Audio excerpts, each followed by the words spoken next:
নমস্কার বন্ধুরা, আমি Sanchita's SS stitching tutorial YouTube চ্যানেলে আপনাদের সবাইকে স্বাগত। Sweater neck design, potli button neck design প্ল্যাকেটের সাথে আজকে আমরা দেখব। ফোল্ডেড ক্যানভাস নিয়েছি, নেকের উইডথটা নেব আমরা এখানে 3 ইঞ্চ। আপনি আপনার প্রয়োজন মতো নিতে পারেন, এখানে ছোট বা বড়। এখানে নেকের লেন্থটা নিচ্ছি আমি এখানে 5.25 ইঞ্চ। এরপর এখানে আমরা প্ল্যাকেটের জন্য মার্ক করব। প্ল্যাকেটের জন্য আমরা এখানে মেজার করছি 6.5 ইঞ্চে। এই মেজারমেন্টের থেকেও কিন্তু আপনি ছোট বা বড় করে আপনার প্রয়োজন মতো দাগ দিতেই পারেন। প্রথমে যেখানে নেকের লেন্থ মার্ক করেছি সেখানে একটা বক্স ক্রিয়েট করব এই নেকের লেন্থ এবং নেকের উইডথ ওয়াইজ। তো এই রকম ভাবে বক্সটা প্রথমে ক্রিয়েট করে নিলাম। এরপর যেখানে প্ল্যাকেটের জন্য মার্ক করেছি সেখানে 1/2 ইঞ্চিতে মার্ক করলাম 0.5 ইঞ্চ। আমরা ওপরে এবং নিচে এভাবে মার্ক করে নিয়ে এখানে কিন্তু এখানেও একটা লম্বা করে এই রকম ভাবে মোট আমাদের 1 ইঞ্চি প্যাকেটটা থাকবে ভেতরে। তো সেই জন্য এখানে একটা এরকম ভাবে লম্বা করে দাগ দিয়ে নেব। এই মেজারমেন্টটা কিন্তু দরকার। আর এখানে এই 0.5 ইঞ্চ ওপরে মার্ক করব, করে এখানে মার্ক করে এখানে একটা কর্নার করে দেবো, একটা ট্রায়াঙ্গেল শেপ আর কি, এরকমভাবে দাগ দিয়ে নিচ্ছি। এবার এই যে প্রথমে বক্সটা ক্রিয়েট করলাম সেখানে আমরা 2.25 ইঞ্চ এবং লেন্থ ওয়াইজ এবং এখানেও 2.25 ইঞ্চ যেই পয়েন্ট থেকে ধরে মার্ক করলাম সেখানে এই দুদিকেই এরকমভাবে মার্ক করে একটা কার্ভ লাইন ড্র করলাম। এর বাকি যে অংশটা তার যে মিডল পার্টটা রয়েছে সেইখানে 0.25 ইঞ্চ আবারও এখানে মার্ক করছি, করে এই অংশটাকেও কিন্তু একটা গোলাই করে দিচ্ছি। 0.25 ইঞ্চ দেখুন এরকম 3টে দাগ পড়ছে। এইভাবে আমরা স্ল্যান্ট ওয়েতে এভাবে মার্ক করলাম। সুইটার নেক ডিজাইন কিন্তু অনেক রকমভাবে হয়, এটাও একটা সুইটার নেক ডিজাইন। এর আগেরগুলো কত রকম করে হয় আপনাকে আরেকটা ভিডিওতে আমি ঠিক দেখিয়ে দেবো। তো দেখুন এখানে 1 ইঞ্চি আমাদের কিন্তু প্যাটার্নটার উইডথটা লাগবে। আর এখানে একদম প্রপার প্রত্যেকটা পয়েন্টে 1 ইঞ্চি করেই কিন্তু মেজার করতে হবে, কারণ এইটা কিন্তু আপনি যদি থাম্বনেলটা ঠিক করে দেখে থাকেন আমরা নেকটাকে বাইরে বার করে এনেছি। তো সেই জন্য আমরা কিন্তু এখানে প্রপার 1 ইঞ্চি করেই কিন্তু এখানে দাগ দিয়ে দেবো। এইরকমভাবে দাগ দিলে পারে বা এই যেভাবে আমি দেখাচ্ছি সেইভাবে একজন বিগিনার্সও কিন্তু খুব সহজেই এই নেক ডিজাইনটা তৈরি করতে পারবেন।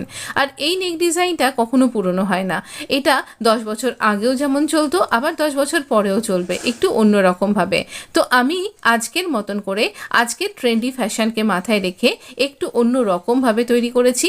দেখুন তো আপনার ভালো লাগে কিনা, পুরো ভিডিওটা কিন্তু ওয়াচ করতে ভুলবেন না। এখানে যেখানে আমরা স্ল্যান্ট লাইনটা ড্র করেছিলাম এখানেও ঠিক ওই একই রকমভাবে স্ল্যান্ট লাইনটা ড্র করে নিচ্ছি। কিভাবে করছি আপনি একটুখানি প্লিজ দেখে নিন। এই রকমভাবে কর্নার করে দিলাম। তো এবার এখানে একটু লাইনটাকে ডার্ক করে দিচ্ছি। এই 1 ইঞ্চি ব্যাপারটা কিন্তু মাথায় রাখতে ভুলবেন না, কারণ এই নেকটা আমি আবারও বলছি বাইরে বেরিয়ে আসবে। কিভাবে করছি আমি সবটাই আপনার সাথে খুব ডিটেলিংয়ের সাথে শেয়ার করছি, কিন্তু আপনি প্রপারভাবে দেখতে থাকুন, নিশ্চয়ই বুঝতে পারবেন। তাতেও যদি কোথাও বুঝতে অসুবিধা হয় আমাকে অবশ্যই কমেন্ট করে লিখে জানান, আমি নিশ্চয়ই আপনার সমস্যার সমাধান করে দেবো। তো দেখুন এই রকমভাবে আমরা প্রথমে এই নেকটাকে প্যাটার্নটা যেটা বাইরের দিকে রয়েছে সেইখানটা ক্যানভাসটা কাট করে নিচ্ছি। তো এইভাবে বাইরের দিকটাকে একদম দাগ বরাবর কাট করব, কারণ মেজারমেন্টে যেন একটু নড়চড় না হয়। তো সেইভাবে কিন্তু এখানে কাট করতে হবে। এবার ভেতর দিকটা কিভাবে কাট করতে হবে একটু খেয়াল করে দেখুন। আমরা এখানে নেকের উইডথটাকে ঠিকঠাক রাখবার জন্য এইখানে 1/2 ইঞ্চি উপরে ছেড়ে দিলাম। তো এই রকমভাবে এখান থেকে কাট করব, আর নিচের দিক থেকে এই প্ল্যাকেট এরিয়া থেকে কাটিংটা করছি। তো এই রকমভাবে যদি আপনি কাট করেন তাহলে পরে যখন আপনি এটা আয়রন করে আটকে নেবেন আপনার প্রপার ফ্যাব্রিকের উপরে, তখন একটু আপনার এই নেকের ওয়েটটা সরে নড়ে যাবার এতটুকুনিও ভয় থাকবে না। আর এটা ভীষণ সুন্দরভাবে ইজিলি এটা রেডি হয়ে যাবে। অবশ্যই এই টিপসটা কিন্তু মাথায় রাখতে ভুলবেন না আপনি যদি একদম বিগিনার্স হয়ে থাকেন। পিনগুলো আমি খুলে নিলাম, নেবার পর এই রকমভাবে দেখতে লাগছে। এটা আমি একটা সিকোয়েন্স ফ্যাব্রিকের উপরে আটকে নেব। এই সিকোয়েন্স ফ্যাব্রিকটা এটা হয় যদি আপনি আমার চ্যানেলের সাথে জুড়ে থাকেন অনেকগুলো নেক ডিজাইনে আপনি কিন্তু দেখতে পাবেন। বারবার লেস কিনে একই রকমভাবে তৈরি না করে দেখা যাক এই সিকোয়েন্স ফ্যাব্রিক দিয়ে আমরা কীরকমভাবে করতে পারি। তো এখানে গোলাই অংশগুলো যেগুলো রাউন্ড অংশ সেখানগুলো ছোটো ছোটো কাট করেছি, আর এখানে প্রপারভাবে কিন্তু নেকটাকে ফোল্ড করে স্টিচ করব। অবশ্যই আপনাকে ম্যাচিং থ্রেড ইউজ করতেই হবে। এখানে দেখুন কর্নারগুলো যেন প্রপার হয় সেটা খেয়াল রাখতে হবে। আপনি ভালো করে খেয়াল করুন। আমি যদিও একটু বেশি ফাস্ট ফরওয়ার্ডে দেখিয়েছি, নাহলে ভিডিও অনেকটা বড় হয়ে যেত। ভালো ভালো কথা, এই যে নেক ডিজাইনটা দেখছেন এর ভীষণ সুন্দর একটা কুর্তি ডিজাইন আছে, 6 প্যানেল প্লিটেড কুর্তি ডিজাইন, সেই সাথে একটা puff baggy style sleeve design. অবশ্যই দেখতে ভুলবেন না, এর আগের ভিডিওতেই আপলোড করে দিয়েছি, অবশ্যই দেখতে ভুলবেন না। দুটো ভিডিও আপনার কেমন লাগলো আমাকে জানাতে ভুলবেন না। তো দেখুন আমি এই রকমভাবে সুন্দর করে কিন্তু কর্নারগুলোকে ক্রিয়েট করে সুন্দর যেখানে যেখানে গোলাই রয়েছে ছোট ছোট করে কাট করতে হবে, না হলে এটা কিন্তু টার্ন হবে না।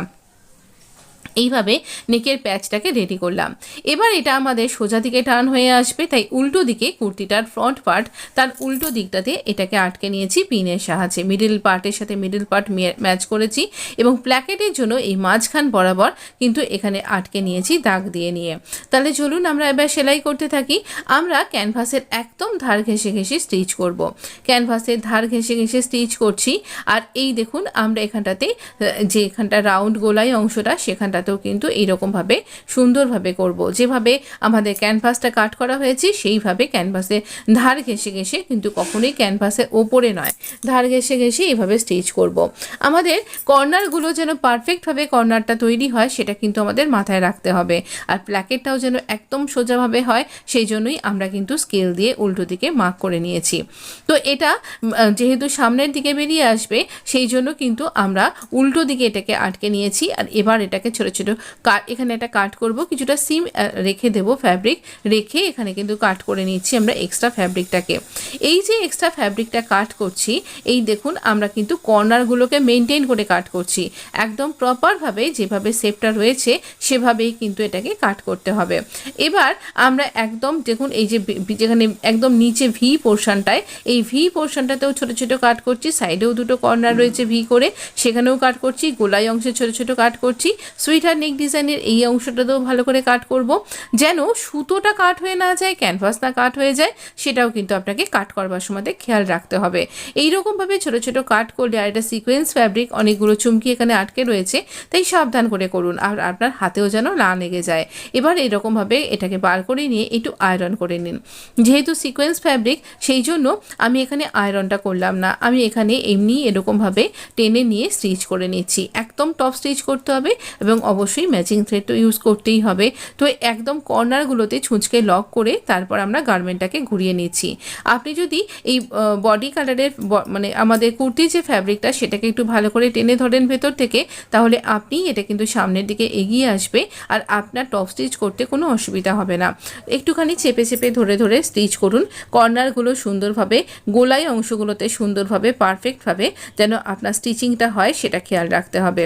এইভাবে আমরা কিন্তু একটা ভীষণ সুন্দর নেক ডিজাইন, যেটা পার্টিওয়্যার নেক ডিজাইন, যখন কোনো ফাংশানে পরবেন, ফেস্টিভ্যাল সিজন, পুজো প্যান্ডেলেই পরুন, বা আপনি করবা চৌথ হিসাবে এটাকে এই নেক ডিজাইনটা ইউজ করতে পারেন, বা এই ফ্যাব্রিকটা এমনই, এটা একদম করবা চৌথের জন্য বা দিওয়ালির জন্য একদম পারফেক্ট। যে কোনো ফেস্টিভ্যালে যে কোনো পার্টিতে এটা একেবারে কি বলবো, চার চাঁদ লাগ জায়গা। তো যাই হোক, আমি তো খুব ভালো হিন্দি বলতে পারি না, কিন্তু আমার বাংলাটা খুব ভালো, বলুন তাই না?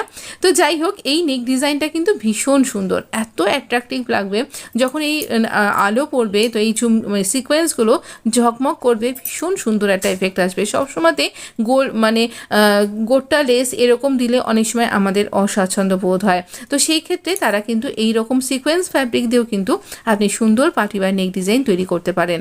আদার সাইডটা আমরা কি করব, এই রকম একটা লেস নিয়েছি যেটা এর সাথে সুন্দরভাবে চলে যাচ্ছে। তো এই রকম একটা লেস নিয়েছি যেটা ক্রসেট লেস। এই ক্রসেট লেসটাকে আমি কিন্তু উপর দিয়ে লাগাচ্ছি না, আমি তলা দিয়ে লাগাচ্ছি, আপনি ইচ্ছা করলে কিন্তু উপর দিয়েও লাগাতে পারেন। তো এই রকমভাবে আমরা এই লেসটাকে অ্যাটাচ করব, আর লেসটার না কিনারির অংশটাকে ঢেকে দেবো, শুধুমাত্র এই কাটওয়ার্ক করা অংশগুলো বাইরে বেরিয়ে থাকবে। এই কর্নারগুলো যেন পারফেক্টভাবে আসে আর লেসটা যেন বেশি চওড়া না হয় সেটা আপনাকে মাথায় রাখতে হবে। তো এই রকমভাবে আমরা লেসটাকে অ্যাটাচ করে নেব। খুব ইজিলি এই লেসটা অ্যাটাচ করা হয়ে যায়, তবে খেয়াল রাখতে হবে যেন একদম পারফেক্টভাবে এই লেসটা অ্যাটাচ করা যায়। ভীষণ সুন্দর নেক ডিজাইনটা, তবে হ্যাঁ এখনও বেশ কিছু পোর্শন বাকি আছে, এখনও প্ল্যাকেট এবং পোটলি বাটনটাও কিন্তু আমাদের তৈরি করতে হবে। তো এইরকমভাবে আপনিও কিন্তু খুব ইজিলি একটা এইরকম সুন্দর নেক ডিজাইন তৈরি করে নিতে পারেন। এই নেক ডিজাইনটা আপনার কেমন লাগলো, কোথাও কোনো বুঝতে অসুবিধা হচ্ছে কি না আমাকে অবশ্যই জানাবেন। কোথাও কোনো বুঝতে অসুবিধা হলে আপনি অবশ্যই আমাকে জানাতে দ্বিধাবোধ করবেন না, আমি পরবর্তী কোনো ভিডিওয়ে আপনার প্রবলেম সলভ করবার সম্ভবত চেষ্টা করে দেবো। তো এইরকমভাবে যেখানটাতে কর্নার আছে ছুঁচকে লক করছি, তারপর গার্মেন্টটাকে ঘুরিয়ে নিচ্ছি, নিয়ে আমরা আবার পরবর্তী স্টেপে যাচ্ছি। এইরকমভাবে যদি আপনি করেন আপনার নেক ডিজাইনটা কিন্তু একদম পারফেক্ট হবে। তবে এক্ষেত্রে আপনাকে খেয়াল রাখতে হবে ভেতরে ফ্যাব্রিক যেন এই আমাদের যে পোর্শনটা রয়েছে সেই পোর্শনটার মধ্যে যেন এরকমভাবে স্টিচ হয়ে না যায়। তো ভেতরে ফ্যাব্রিক যেন দলা পাকিয়ে না যায়, তাহলে আমাদের কুর্তির একদম শেপটাই নষ্ট হয়ে যাবে। এই কুর্তিটা ভীষণ সুন্দর হয়েছে, একটা long party wear kurti design, যেখানে আমি 6 প্যানেল করে কাট করেছি, প্লিট দিয়েছি এবং একটা সুন্দর স্লিভ ডিজাইন তৈরি করেছি। আপনি যদি এর আগের ভিডিওটা না দেখে থাকেন তাহলে অবশ্যই দেখতে কিন্তু ভুলবেন না। তো অবশ্যই একবার দেখে নেবেন আর আমাকে জানাতে ভুলবেন না আপনার কীরকম লাগলো। এইবার এরকমভাবে আমরা লেসটাকে অ্যাটাচ করলাম, সেই লেসটার বাইরের দিকটাতেও কিন্তু স্টিচ করতে ভুলবেন না। এইভাবে কিন্তু আমরা লেসটা স্টিচিংটা কমপ্লিট করে নেব।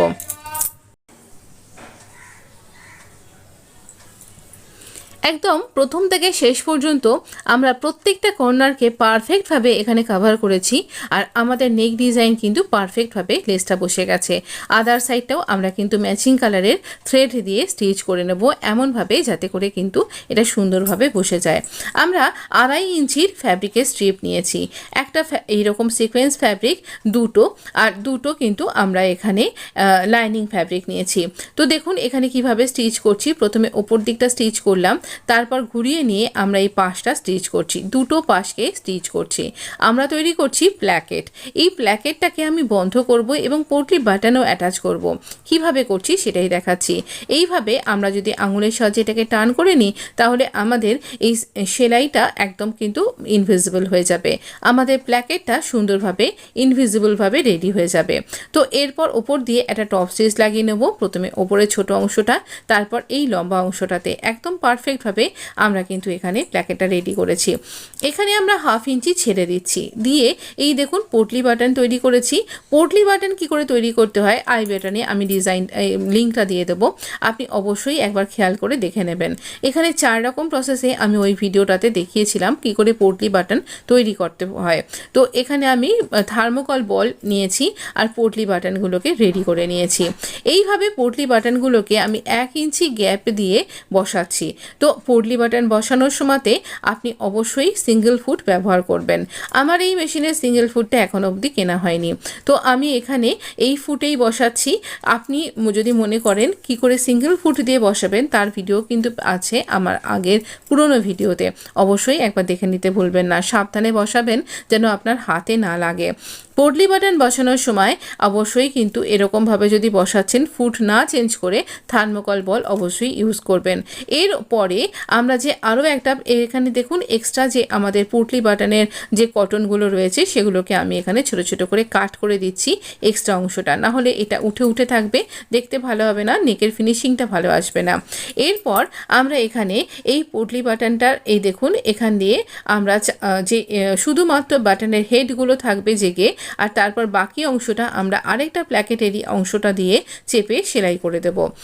এতে করে পোটলি বাটনটা ডাবল করে স্টিচও হয়ে যাবে, আর এখানে আমাদের সুন্দরভাবে এই পোটলি বাটনের অংশটা ঢেকে যাবে।